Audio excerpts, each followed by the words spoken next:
So I installed the Naviks Apple CarPlay adapter. This is a 2017 Prius Prime. The directions that they give you are for a Toyota Prius 2016 or 2019. I think it's basically the same, but it doesn't really have anything special for the larger, 11-inch screen. It's a little clunky. It works, but it's not as seamless. I changed out the head unit on a different car I had with a proper Apple CarPlay head unit, and I mean that's just a much better experience. But this one works pretty well. You have to have your audio on auxiliary, and then to activate it, you press the hang up button for like 3 to 5 seconds, and when you do that, it'll switch over to the Apple CarPlay mode. Unfortunately, the touchscreen does not work. It doesn't actually translate any of that through. So they give you a little joystick knob that you're supposed to mount somewhere on your dash.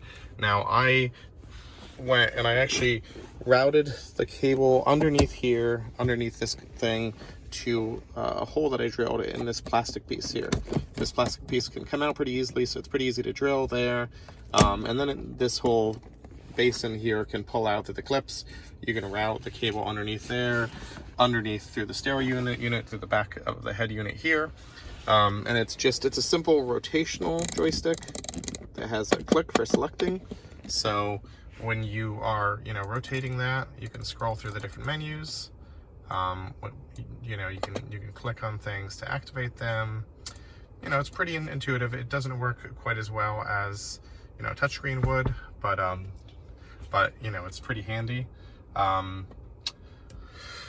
It's just limited to this screen size here, which just, unfortunately, I think it's using the feed from the backup camera, because when you put it into reverse, you can see it's basically the same footprint as the backup camera.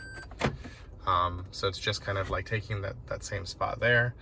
Again, it's a little clunky. I'm not super happy with it, but I'm not super disappointed with it. I think it's just we're locked into the Toyota, interface here, which, you just have limited things that you can do with the head unit.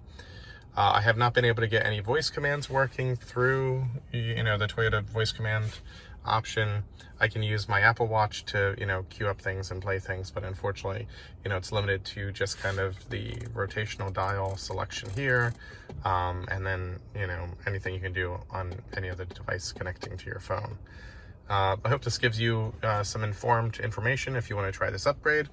It's fairly easy. This whole head unit comes out, the space back there to tuck the different hardware components, and for the most part, there is just additional inline toggles where you unplug a part of the stereo, plug into that part, and then plug that part back into the stereo. So it's all bypass switches. It didn't take too long to install, and it's pretty clean. I mean, especially with the cable that I hid here, you can't really even see it.